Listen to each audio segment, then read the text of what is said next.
Well, again, good morning, everybody. It is official. We are starting our Saturday Zoom property tour. We do these every Saturday morning at 11 a.m. Eastern. I am your host, Scott Buckholtz. We also have our co-host on, Yes Hawk, and we love to spotlight or share from our investors around the country. And today we're going to be in Philadelphia.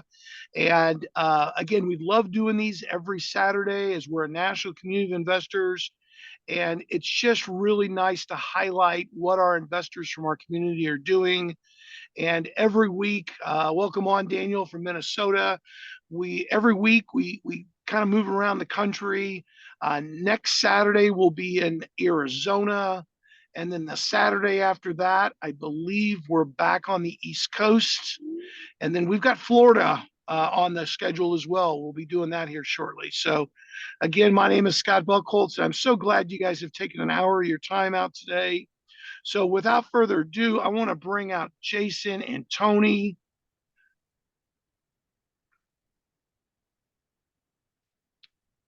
Jay, you want to jump on with your camera? I'm here. I'm here. There he is. There he is, Jason McCracken. And then we got his partner, Tony Smith. He's at the site. So we kind of got a 2-for-1 today. I really love it. Jason's going to be sharing a few pictures. Tony's going to be there live, showing us where they're at on the project.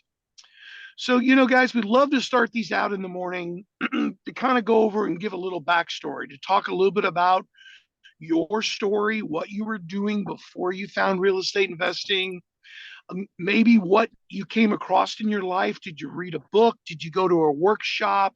How did you get the bug and decide to get into investing?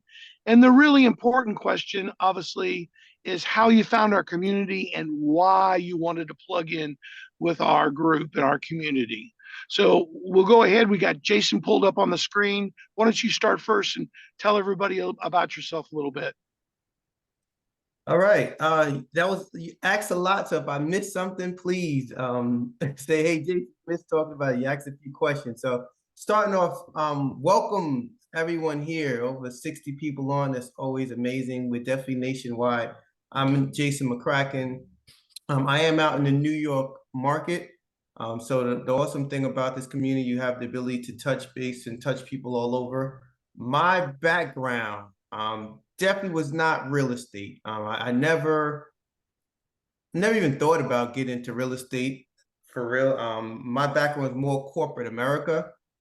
So when I kind of grew up with my family, there was nobody people in the business realm. So I just was taught, hey, go to school, get the good grades, get a good job, and life will be great. And I'm pretty sure a lot of people online heard the same thing as they were growing up. So that's what I did. So I was always like good with math. So I was always a math person. So that's what I did. I went to college. I went to SUNY Stony Brook, stayed there for a bunch of years, finished there with a master's degree in applied math and statistics. Moved on from there and went into corporate America as a data analyst. So I worked as a data analyst. When what I did was I worked in the QA department, quality assurance. And basically what we did, we checked computer programs just to make sure that there were no bugs in the code before it reached the client. So I listen, I'm one of the people who could say I loved my job. I enjoyed what I did. It was great. The pay was substantially well, perspective, of course, how you look at it. So I was pretty content there. So what really started happening and had me looking and searching was a thing that pretty sure people heard of, starts with the letter L, called layoffs, right? So in corporate, I was loyal. I was at my job for years, like almost 20 years, and then they started doing layoffs. Now, me, I said, you know what? I don't see myself going and getting another job, pushing resumes and things of that nature. I wanted to do something different. And so that's when I started looking, well, what can I do to start creating income, but still, just being able to move at my own pace. Because at my job, it was quite flexible. I had some decent time off and things of that nature, but I wanted to be, as someone says, like free. So that's when I started searching. A friend of mine my community members may know him. He goes by the name of Joe Styles.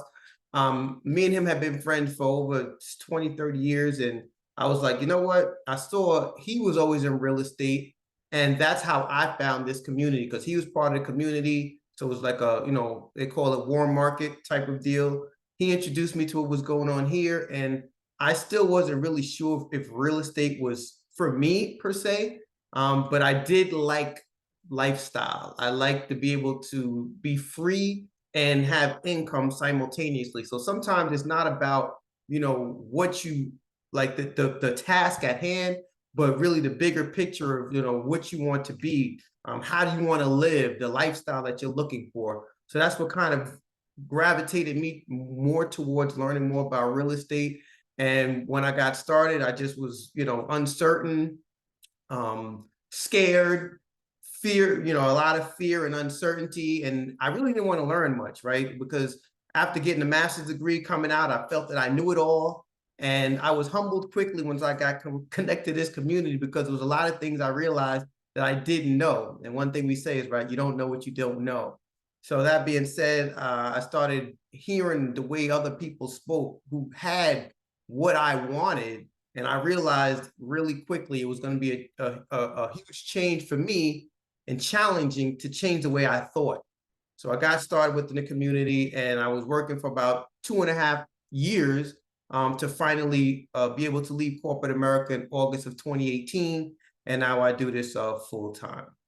So that's a little back there. I hope I covered everything. You covered it very well, and I love your shirt. Mindset is everything. I love it. I love it. And it's really cool how you shared, a little bit about your mindset. And I think that will resonate with folks on the line. I mean, you went to school for many years, got your master's degree, and I mean, obviously a very, very, I don't want to say educated field, because it's master's is all education. The fact that you kind of had a mindset initially like, I've already done all the schooling, I got my master's, I really don't want to learn anything. But then you had to open your mind up, which you did. And that's when you said, hey, I am coachable. And I do want to learn from folks that are already doing it, and they're doing it the right way, and they're successful. And that's what I love so much about this community, Jason. You and I connected several years ago, and we've had our friendship since then. And I mean, obviously, you're an inspiration not only to me but to the community. You and Tony and Joe. You talked about Joe. So thank you very much for sharing. So Tony, you got that to follow up with. That's a hard one to follow up on. Why don't you tell everybody a little bit about yourself, Tony? Yeah, I was just thinking the same thing. Like, you should have put me on first. Well, yeah, like, my name's Tony Smith. I'm in the Philadelphia market. Unlike Jason, no masters. As a matter of fact, I dropped out of high school, went back years later because I thought that I needed my diploma to become a licensed realtor. So I'm a licensed realtor, been a licensed realtor since 2008. And I love helping people buy and sell, but I noticed very quickly as I was going to the table and helping people sell properties that the investors that were on the selling side, they were walking away with a profit check as I was walking away with the commission check. Now, again, I'm grateful and thankful for the commission check, but it was a little lopsided. Their check outweighed my check by a lot. So I'm like, hey, something's wrong with this picture. I definitely have to do something. So I started going down the path of going, read Rich Dad, Poor Dad, started going to the different guru events and, even purchased some things, but it just wasn't what I was looking for. So I fell back just being an agent. Then one day I saw a roadside sign, saying that this community was looking for people that's looking to become real estate investors. So I called it, and that was in 2016, and I've been a part of this amazing community ever since then. And even getting into the community, I love this community because when I first got in, I was hot. That's what anything that's when you first get started, you're on fire. But that fire goes out, then what do? Right? So I unplugged from the community for a couple of years, and then went to a regionals in Virginia, and this is where I met the New York team, Jason, Joe, and Ron, and all of those guys, and we kind of connected, and we've been keeping in touch ever since. And Jason actually helped me get myself together because I always wanted to do a flip, but I always just kept saying I wasn't good enough. I didn't have the money. I don't know what I'm doing. And Jason, we had a talk, and he had to let me know that I was the problem. It was all of the things that you're saying that you don't have, you have, but you just, for whatever reason, you're in your own way. So put me in, coach, put me in.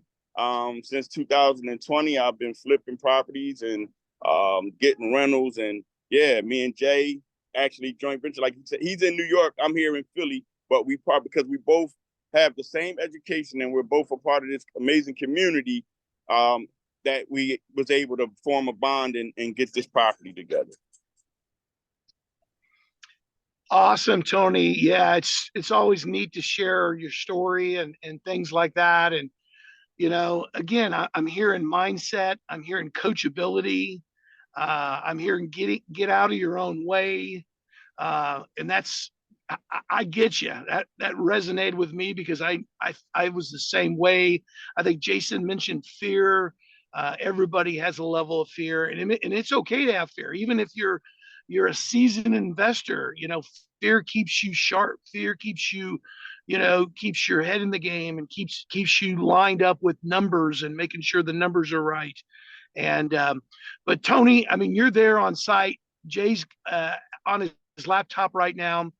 So we're going to show some pictures here from Jay in just a second, but let's talk a little bit about this strategy is a fix and flip strategy. So you've acquired the property, you're going to do some repairs, some renovations to the property, you're going to add value to the property, okay, which is going to get you more equity in the property, and then you're going to sell it.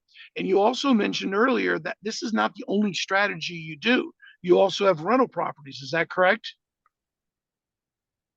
Absolutely.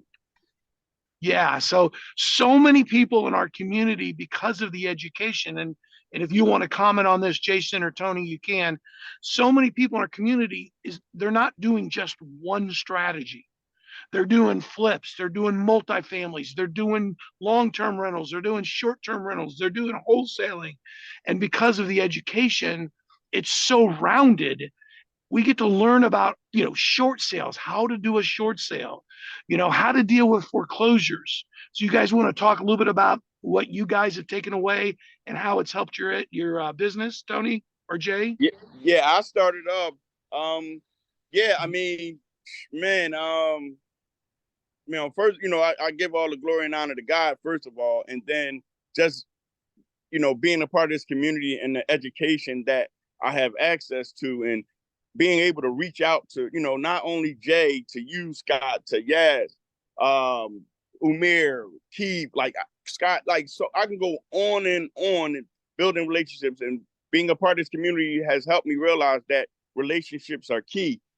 So, being able to do wholesale deals, being able to do fix and flips, being able to do buy and hold, being able to create short-term rentals. So I've been able to do a lot of different strategies, and I owe it all to this education in this community. That I'm gonna be honest, if I hadn't ran into this community, I don't know what I would be doing. And the beautiful thing about being able to do all those different strategies, I'm not stuck in a box, right? So if one strategy doesn't work, I have another strategy that I can go and deploy. And it's just amazing being able to have all those different tools in my tool belt. Yeah, what he said. Yeah. So that one's a hard one to follow up on, Jay. So yeah, I'll take that. I'll accept it. Just what he said. Oh my gosh. So you guys found this property. A lot of time, people like to know how you came across the property. Did you find it on the multi-list? Did you MLS? Did you find it through a wholesaler? Did you find it through a relationship? You want to speak to that, Jay, a little bit? Sure. So actually, tone is more than one. So to be honest with everyone, right? Me personally, one of the things that I really enjoy doing is private money lending. I've done wholesale transactions, flips, things of that nature. So I position myself in the community, the people understand like, hey, if usually they have a deal or something like that, run it by me, let's go over it. And like I said before, like I've gotten very good with numbers, and I just kind of implemented it over here into the real estate world. So Tony was actually the person who actually found it. So I got to give it to Tony. He's the guy who found the property. So I'm going to let him explain. He does leverage systems and things. So Tony, I guess you could dive deeper into how you found it. Yeah. So I mean, I do a number of different things. Everything works and nothing doesn't, right? So this particular property, I had signed up with. Can y'all hear me? Yeah, you good.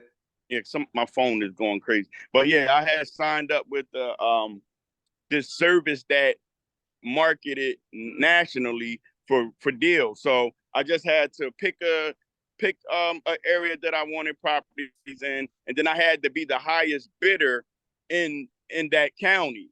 So I think at the time it was like $350, and I was $350 per lead, and I was the highest bidder in the county until somebody came and decided that they wanted to pay more. So then it's like, so I had to allocate a budget for the month. So I think I said, well, I don't want to spend no more than $3,000 a month. So sure enough, that first month they got every penny. But I'm talking to people, but everybody think that their house is worth gold. So I wasn't able to really do anything as of yet. So then I'm like, yo, they killing me, Jay, on this. Like I'm getting leads, but they hitting my account. So I said, no, I'm gonna turn it off. So then I got to thinking about something that somebody told me. They said, well, don't necessarily just turn it off. Just take it down to the lowest, take it down maybe. I said, well, I'm going to take it down to $100 per lead. And I said, Jay, I know I ain't going to get nothing. So a week or so went by. Then my text messages just started going crazy. Whoa. They, like within a few days, they sent me like 10 leads at $100 a lead. I'm like, yo. So needless to say, they tried to run me up to another 3,000. So I had to just shut it off. And so this particular property was I paid up after the 5,000, but I spent. But this particular property came from $100, one of the $100 leads that came through. Right. So again, you use the system, and there's so many different ways to find properties. We mentioned a few. Wholesalers, realtors. Your warm market, people because you guys, Tony, Jay, you guys are just like me. When you're out and about, like I've been to 3 places this morning, and in 2 of the places, I had a conversation. I was getting gas, and the person standing next to me, it was early this morning. The person next to me, or like right at the pump, is like, I was driving my truck, and he was like, "You on your way to your work?" And I said, "Well," I said, "I own my own business. I'm a real estate investor." And he said, "Really?" He says, "I do carpentry work." He said, "I'm not working today. It's raining and I've got some stuff planned, but so I got the guy's information and I'm going to connect with him." But he wanted to talk more about real estate investing. So I'm always talking to different people about it. See, when you let people know what you're doing, it's amazing what comes to you. Would you guys agree to that? Yeah, absolutely. One thing we always say, right? You don't want to be a secret investor, right? No. You have to put out there what you're doing, and just everyone online right now should just say, hey, I am a real estate investor, and I'm going to tell people that's what I'm doing, right? You have to build that confidence in yourself and put that energy out there. And that's how it comes back to you. Absolutely. And it's funny because most of my deals that I've done have come from people that I know, because they see me doing what I do and they say, hey, such and such got a property, or I got a property. So, and the answer is always yes. Oh, are you interested? Yes. I'm always interested until I'm not. So if you ask me about a property, yes, I want it. I'll go and do my due diligence and then decide after that if I'll continue or not. Excellent. I love it. And that due diligence is several things, but one of them is the numbers, right? Making sure the numbers are right and they work. Yes.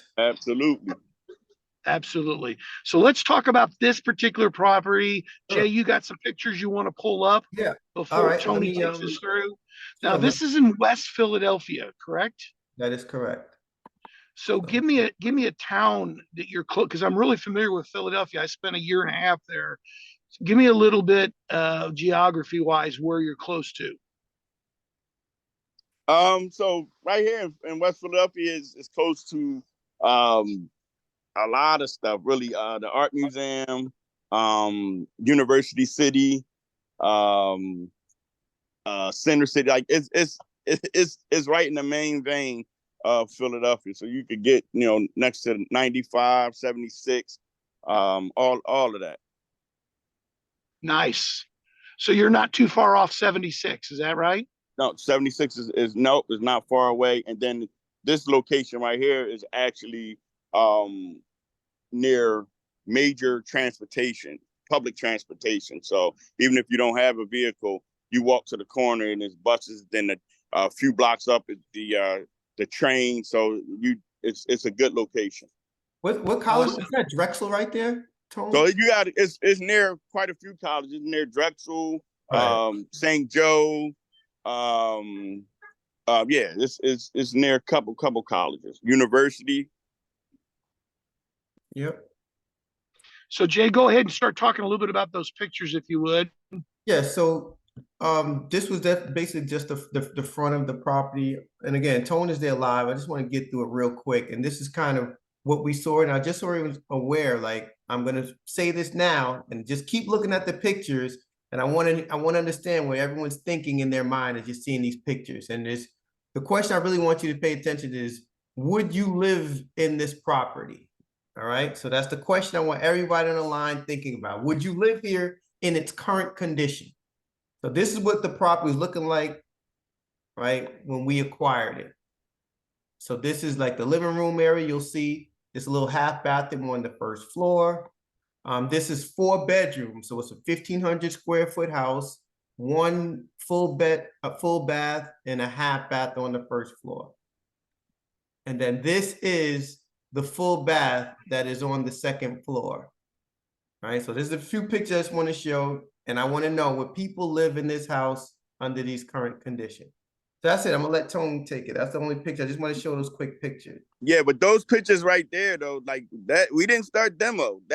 They were living there like that. That is not. So people would live there. You'd love that. Okay, so you live there with the bathroom like that. That's my question. So that is how the house looks right now, like before doing any demo. Right. Where people were living in this house like that. They literally just got out of there. And it was, what was it, 4 adults staying there? Yeah. 4 adults were living in that property with just a half bathroom. So I guess, yeah, Tony, you could take them inside and. All right, well, we out front. So it's a major one-way block, but it's like 2 lanes. It's crazy right here. But this is the front of it. Got a little enclosed patio right there and an open porch, right? All right, got a little vestibule right here. Come in, hold on me. Lock the door, make sure nobody don't run down on me. So this is the living room. Got the little fireplace right there. Got the beams right there. Right, look at the floor. The floor is nothing's wrong with the floor. Then right here, it's got this little seating area right here. We're gonna keep it because it's it's character. Right, that's cute. All right. Then this is the dining room. Nice size dining room. And this is the half bath. I don't like where it's at, but we're going to leave it. But so this was their primary bathroom. This was their primary bathroom. All right. This is the kitchen. It's a nice size kitchen. They had the washer and dryer hookup right there. So I donated these cabinets. Somebody, an elderly person, needed them. We wasn't going to keep them. They were in good shape, but we just ended up donating them to somebody that could use them instead of throwing them in the trash. Tony, Y'all- Tony, give us a little vision here. First of all, what are you going to do to the floors in the kitchen? You don't like my floor, Scott? Well, I was just curious what your thoughts were there. No, so the floor we definitely getting we putting some new tile, more up to date tile on the floor. As you can see, it already has the recessed lighting, so we're going to put a nice little light fixture right there, and then we're going to put a whole new layout of cabinets and appliances, new backsplash and everything like that. And the washer and dryer, being as though the hookup is already there, we're going to just leave it there, but we're just going to figure out a way to make it look a little better than it actually looks right now. So yeah, so it's going to we definitely going to deck the kitchen out for sure. Yeah, could you, on your washer and dryer, could you literally put a wall up on the right side of it and put some kind of like bifold doors, or would that make that kitchen look too small? No, I mean, that's me and Jason was talking about that the other day. Once the contractor get in here, we're gonna think of something. But yeah, that's more than likely that's what we're gonna do. Maybe not. We probably gonna make it to where as though it put stackable washer and dryer in here. Maybe, I don't know. We got to see, because they kind of got the hookups for the washer and dryer for the washing machine like kind of in the middle, which was kind of crazy. But so they kind of messed it up a little bit. So we got to see what we can do. All right. And this right here is like a little addition that they had it added on. We're gonna just tighten it up a little bit, and then that leads us to the backyard, which is a great size. All right. Yeah, that backyard's fairly easy to clean up there. You just got some overgrowth and you can clean that all up. And now Sherry had a great comment about the kitchen. If you put a stackable unit in there and kind of put it in like its own closet, you could put next to that a little pantry.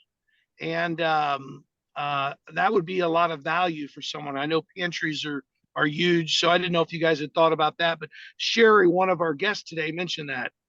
Yeah, I mean, so you can see right here is the radiators and pipes. So we got to kind of see the spacing thing, and there's a window right there. There's a window to the left. There's a window right here. There.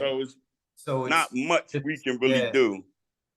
And because this is a nice size kitchen, so we definitely don't want to take too much of the kitchen away.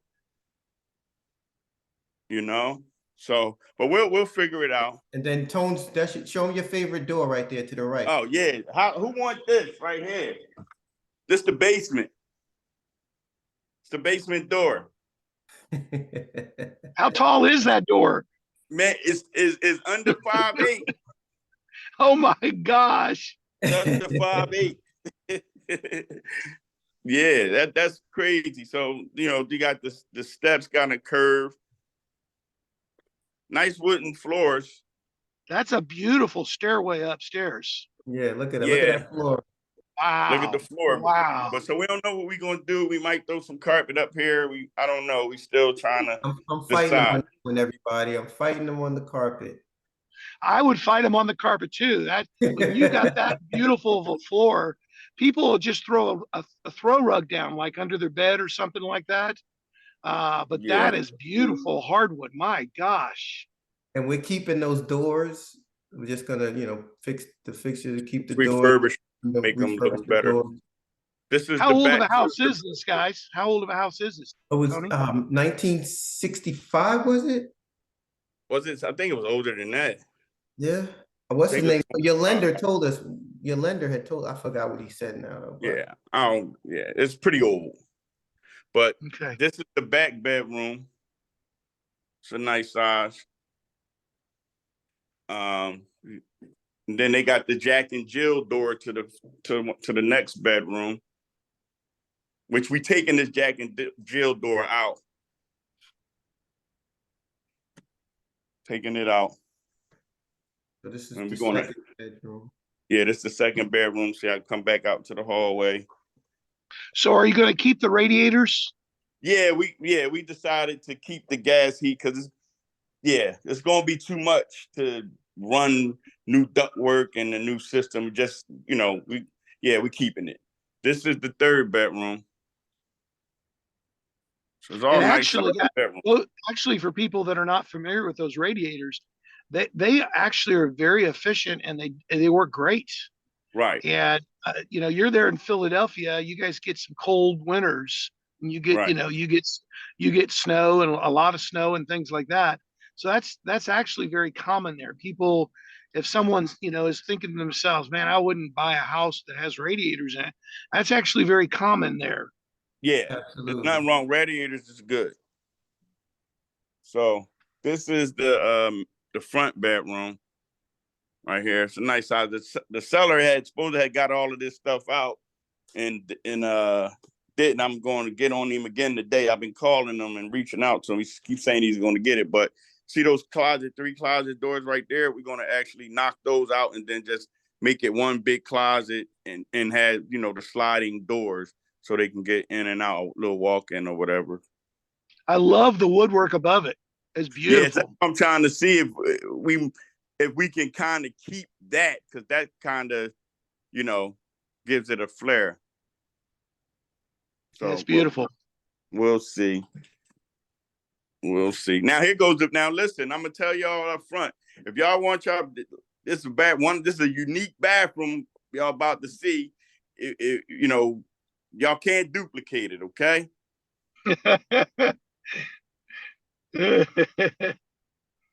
Remember, This they is were before living like demo. this is how they were living. That's how they was living. And so they knocked everything out and was going to redo it, but then they ran into this. Mm-hmm. When they saw that, they was like, nah, we good. We good. So this is how they were living until we closed, 2 weeks ago, they was living in here like Yep. that. Yep. So that's pretty much it. The basement is nothing special with the basement. If I go down there, it's going to shut off. So, but it's a full-size basement. We're not finishing the basement. We're going to just, clean it up. So for basements in Philadelphia, are they fairly dry, or do these older houses like here in Cincinnati, Northern Kentucky, the older houses, because of the way they were structured and the walls were built and things like that, the foundations, you tend to get water seepage. How about in Philadelphia? Yeah, it's moist down there. Gotcha. Yeah, yeah, yeah. So I'm actually waiting for a friend of mine to bring over a dehumidifier so I can see, if that will help out a little bit. It's not like water gushing in or nothing like that, but you can, you could tell that there's a little bit of humidity down there. That makes a huge difference. That dehumidifier, you can run that thing and get one with a hose that hooks up to. Is there a drain down there, a floor drain? Um, I don't remember. I don't think it is. Okay. I don't think it is. Yeah. So when you acquired this property, were the people actually in it and they moved out at closing or before closing? Yes, the day we closed is the day they moved out. Yes. Yeah, literally. And the people that were living there, were they the sellers? Yes. Yes, Okay. So they weren't just tenants, they were actually the sellers. absolutely. Yeah, that's some people may be shocked at how somebody or a group of people were living in a house with the way it was, but I've seen way worse. Oh yeah. I mean, way worse. Uh, And yeah, I bought a house one time where they literally went to the bathroom and showered with a hose outside. oh wow. And yeah, they didn't have a functioning bathroom. And I can't even tell you how bad that was. Luckily, we gutted that house. But so when you acquired the property, how many bedrooms did it have? Bed, 4 bed, 1.5 bath, 4 beds, 1.5 baths, 1,500 square feet. 1,500 square feet. That's a pretty sweet spot. And the bedrooms, is one a little larger than the others that you can call it a master or a owner's bedroom? They The one in the front is a little bigger, Yeah. but the other ones are pretty much about the same size. They just kind of angled differently a little bit, but They all are good spaces. Yeah. So now, Tony, you know, you've done some other flips there in that market. And so again, you found this through a lead source type system, and you're very familiar with the area. It sounds like to me it's very accessible to major traffic ways, highways, shopping, colleges, museums. So did you guys consider keeping the product, our property, using it for a long or maybe even a short-term rental? What all strategies did you consider when you put this property under contract? Yeah, we flirted with keeping it long term, but you know, the numbers were kind of like, you know, with interest rates is crazy right now. So we decided let's just go ahead and get a few dollars out of it for right now. Gotcha. Um, so is the bedrooms, I mean, it seems like that's in a row, like there's several houses connected. How many are all there together that are connected to that building? It's a row home. Yeah, so how many are there just for everybody on the line? Is there 6, 8? Ah, that's man, you have to go outside. It's a long Oh, block. that's okay. But so it's but probably a good, I say maybe 12, 14. okay. All right. And that's very common there, correct? Yeah, it's a row home, so yes. Very common. Um, Uh, Walnut Street. So Walnut Street is, you know, one of the major traffic streets here in Philadelphia. So it's a long block. nice.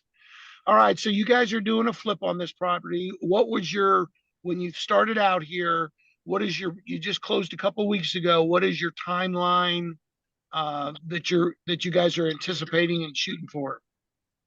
6 months.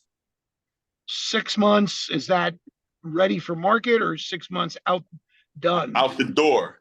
Out the door. Out the door. 3 to Okay. 4 months fix up, and then the other to get it out the door. 2 to 3 months fix up. We ain't stretching the door. I like the way Tony's thinking. Jason's laughing. So, so talk a little bit about, we're going to get into some numbers. Jason's got a slide here in a second he's going to share with us. But first of all, is there any structural things you're doing? I heard you're removing a door for Jack and Jill. You're changing a little about the closet design, but is there anything structurally you're doing? No, not really. No, not really. Not really structural. No. No, yeah, you're not removing complete walls, dealing with load bearing Well, issues. we might. So here with everybody, let's really say, so this is the entry to the kitchen, right? It's a little doorway. We kind of want to open it up, but the flow of kitchen appliances and counter and everything is going to be on the left side, right? But then we were thinking about maybe a nook or something like that. But this is the left side where everything, there's not really a big space here. But you then might be frozen, Tone. Wall right here. Is he frozen on your side? Yes. Oh, okay. It looks like it's coming up now. Can you hear me? Yeah, you were frozen. All right, I think you can see it now. Can you hear me now? Yeah. All right, so you see the flow of the kitchen is on the left side, right? That's where the cabinets, countertops, and everything going to be. So we were trying to think about doing a peninsula, but it's short on the side where the cabinets and countertops are going to be flowing. So we're thinking about maybe knocking something down, knocking this wall out, and kind of putting something, it wouldn't really be kind of like a breakfast nook or something right there. What are your thoughts? I like the idea of opening it into the kitchen. First of all, it'll make that kitchen even larger. That wall, though, that wall just because it's a row home, I would imagine left to right is where your joists run. So that's most likely load. Is that a load bearing wall or not a load bearing wall? That's See, where, yeah, that's yeah, where, that's what we and there's a that's window what we gotta find out. right. Show them to the right, Tone. See, and then there's a window to the right, your other right. There, see, so how there's a window there, so you couldn't even go all the way, you know what I mean? Yeah, So but we if had to stop You like have to right stop. around here somewhere before the window, which is still a good space though. But is it low yeah, bearing? That's the But yeah, question. that's what we gotta find out if it's load bearing or not. but it's such a short distance. The LVLs that you would have to put in there would not be anything. That would not be that expensive to do. I mean, Right. yeah, seriously, and it would really open up that kitchen, and Mhm. people like that. So that room that's adjacent to the kitchen, is that like an eating area or is that the living It's just the space? dining room. So it's an eating area. Yeah, see that Yeah. people eat that up, that openness. Right. And if you could do that for under a couple of grand, it Right. might be, just to think about it, maybe get some other feedback from other folks. But yeah, Robin says open space. I think that would be huge, guys. I think you're onto something there. On the right side, I get you. On the left side, that's your flow, that's your cabinets. You're not going to mess with Right. that. Yeah, Yeah, you don't yeah. get any Good value point. left. But Good point. So, what Yeah. about majors? Are you guys doing anything with HVAC? Or no, you don't have HVAC. Are you doing anything with electrical or plumbing? Do you have anything major to do there? Yes, electric major. So that was actually one of the, we like, right? So let's talk about challenges, right? We talk about all the good, let's talk about a challenge. When we first walked through this house, everybody could see it looks, structurally sound, everything looks good.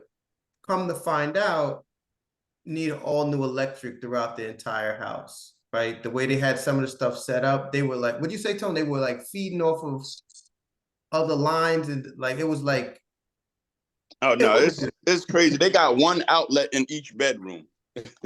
right. So we have to do all electric through this. So that was one of the things that we was like, oh wow, didn't expect that, but that's something that definitely has to be done. So, are the walls drywall or plaster? That's another Plaster. They're plaster. plaster. Okay. All right. Yeah. So obviously that's part of that challenge, because you don't want to start ripping all that plaster and the lathing out that's behind the plaster. So, but I mean, I've dealt with the exact same thing because I love older homes, and we have quite a few of them here in this market. And if you get a good contractor, they can literally, do yourself some cuts in the plaster, and literally build, so they can get the new electrical in. It can be done, and if you got a good contractor, it's really not that complicated. Um, on the other side, I've had a contractor before that literally, caused me a lot of drywall and plaster repair because they weren't, I don't want to say gentle, but they weren't. They didn't have a good plan when they went into it. But so your electrical is your most expensive part of this project, it sounds like. Yeah. Yeah. And drywall. Gotcha. So let's get into some numbers here. We're at a quarter till the hour.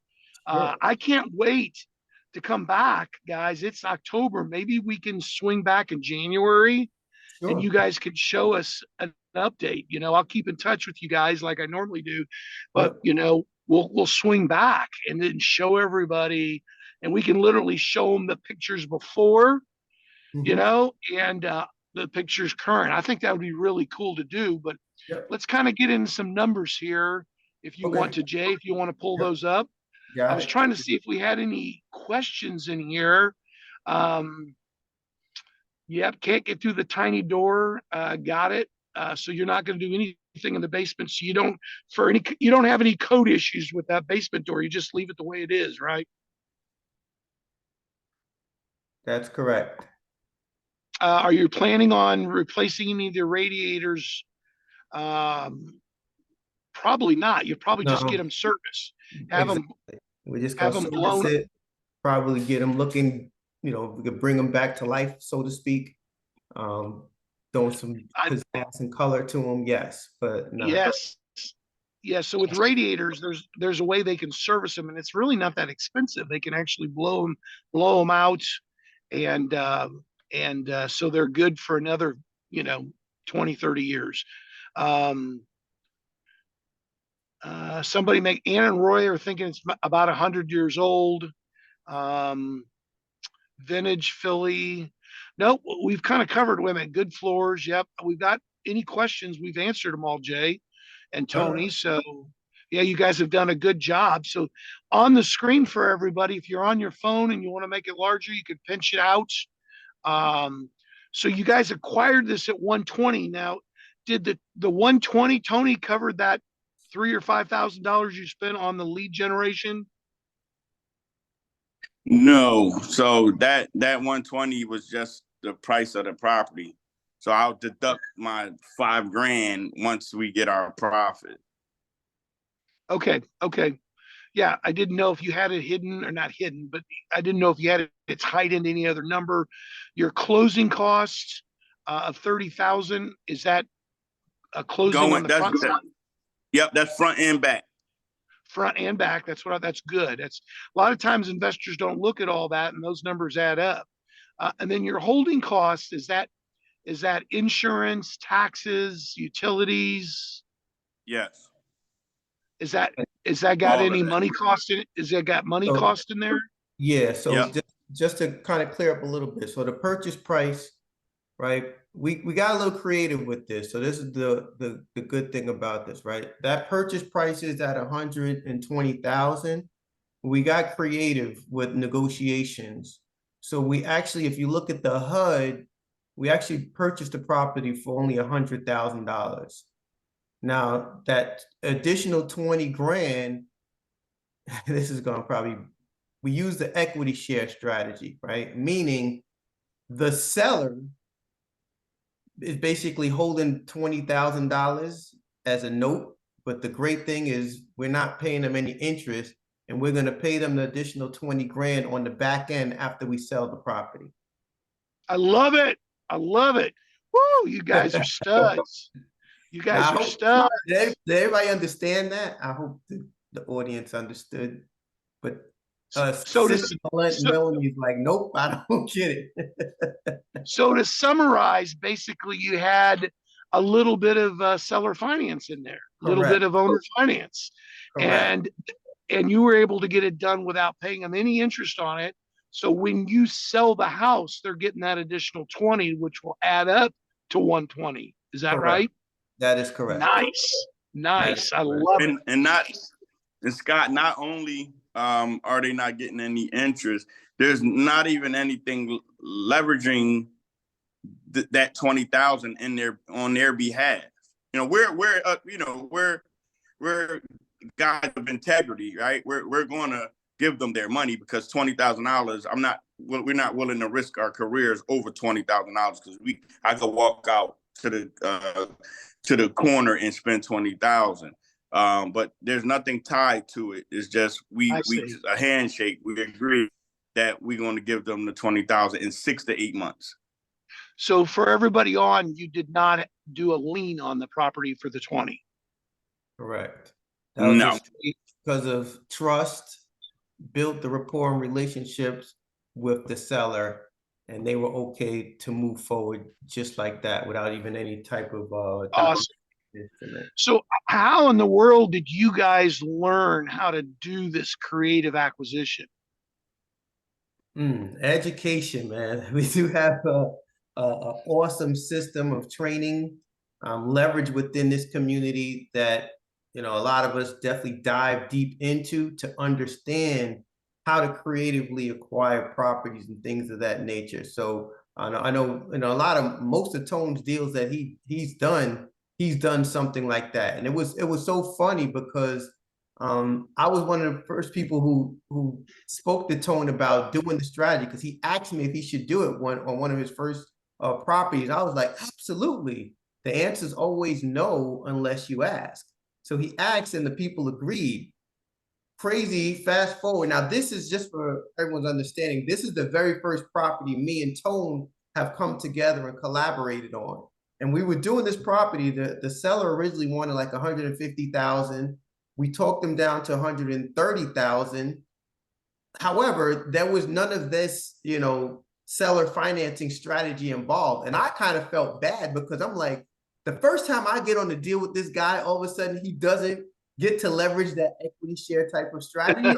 We gotta figure this out, right? I gotta make this work. And it was so crazy. We ended up getting on the phone on the three-way with the seller, and through some negotiation and stuff like that, we actually ended up throwing this in like this was actually at the end of September or something like that. We were going back and forth with different negotiating over time. And like this is one of the last pieces to get that $20,000. So that was pretty cool that we actually ended up getting that. Yeah. What I absolutely, and I hope everybody's listening to this, is that you guys not only learned the knowledge on how to do it, you learned out how to have a conversation. That's where people really struggle, guys. And you know what I'm saying. It's a lot of people struggle on how to have conversations with sellers, how to have conversations with negotiation, how to have a conversation and how to frame the conversation and the deal where you carry back the 20 for the equity and they get paid that 20 at closing. You just don't go, well, that's a great idea, I'll do it the very next time. You got to learn how to do it. You got to learn how to have the conversation. You got to have the confidence. And we get that from our mentors through our education. And so I appreciate you guys sharing. So to get through these numbers, closing 30, holding 9, repair costs, your renovation, you've budgeted 65 for this. So you're looking at an all in of 224. Okay. And the ARV is 260. And you guys got that average after repair value through comps in the market, correct? Correct. And super conservative, to be honest. We Super. I love it. I love it. I love looking at numbers that way, guys. When you're spending money or you got it at what I would call an expense, okay, you always want to round up. And then when you're going to sell it and you're making the profit, you round down and you're conservative. And that's exactly what you guys have done here. So this is a potential profit of $36,000. Guys, this is a sweet deal. I cannot wait to see this in 3 months. And I see so much vision there of what you guys are going to do. So, we're getting to the top of the hour, guys. We want to respect everybody's time today. I want to respect your time, Tony's time. Right after this, guys, for you're on today, if you're a guest on today and you want to plug into our community and learn more about it, about the education, about all the different strategies and how we collaborate together, how we learn how to use other people's money, whether it's private lending, whether it's hard money. We have right after this in about 10 minutes, it's on a different Zoom link. Text whoever invited you and they can get you set up, get you that link, and you guys can jump on that at 5 after the top of the hour and really learn a lot more about our community and about our education. And it's really awesome. So if you got a little bit of time, starting at 5 after the top of the hour, here Eastern, that would be 12:05 Central, 11:05 Mountain Time. That'd be 10:05. Shoot a text to the person who brought you out or invited you out, and they can actually, I just got a text from somebody that's on today. That would worked. How about that? So do that. So guys, Tony, Jason, why don't you leave us with maybe 2 minutes each, final remarks, for somebody that's on today, that's thinking about our community, about plugging into the education, learning what you learned, what I learned, and I'm continuing to learn because I loved what I think Anna or Roy said, constantly learning. And you have to have a mindset that you want to constantly be learning about this industry and about business and all those things. So Jay, why don't you start off? And since we got your picture pulled up, a couple minutes, how would you like to leave everybody to get started here? Sure. And I guess I think one thing Sherry had mentioned about the inspection didn't play a part in the negotiation. It was really the fact that they wanted to move, they needed more time, right? And then we had a conversation, say, hey, well, you guys told us you needed more time. Then all of a sudden they came back and said they needed to move fast. So in order to move fast, right, we started doing more negotiations. Hey, if you guys want to move fast, we can get you the money. However, you guys got to do us a favor, right, and hold this 20,000 so that we can try to get you your money faster. So it was just about, you know, having conversations. So that's what that was all about. But just to wrap up, right? What I would love to say is that vision drives decision, and what I mean is that you may want to have a good understanding, a vision of where you want to go. It's very challenging to hit a target if you don't know your end goal, where you're going, what the purpose is. And there's through this process, especially with real estate investing, there will be a lot of sacrifice. There's a lot of things that you may not know, and that fear may challenge you and make you want to go a different direction. One thing about this community is that if you start plugging in and getting around like-minded individuals, and I don't mean your family and your friends, because typically those are the last people who are going to get into business with you. They just probably think differently. But surround yourself around more like-minded individuals who are looking to go into the path that where you're seeking to go. Plug into that, right? And when I say your vision, have a three-dimensional vision, right? Have determination, have dedication, and have discipline, and have a strong level of belief, right? The belief will definitely get you to where you want to go, right? And belief, right? Build energetic livelihood, including extreme focus. That's my acronym for belief. Awesome. Tony, he took up 3 minutes. You got 1 minute, brother.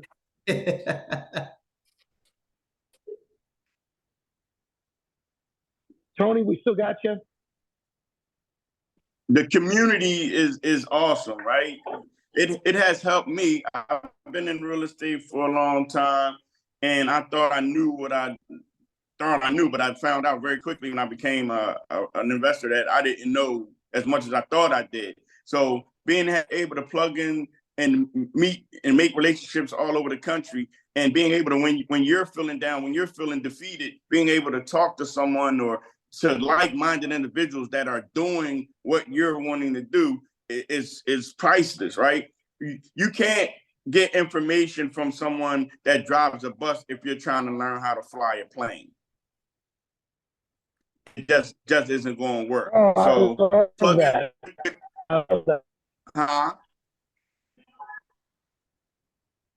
Yeah, so just plug in. That's what I gotta say. We appreciate you guys for taking the time. Kind of reminded me. Thank you, Scott. All right, guys.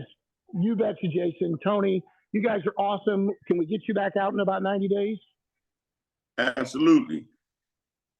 Okay. All right. For everybody on, have a great weekend. We'd love to see you next Saturday, same time.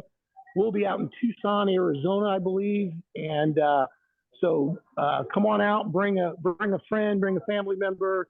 And I hopefully you guys got some value today and got a little bit more insight into our community. Guys, take care. Thank you, Scott. Take it easy, everybody. Love you guys. Love you. All right, Tony, Jason. Take care. Yaz and team, take care. Bye-bye. Yeah. Thanks, Yaz.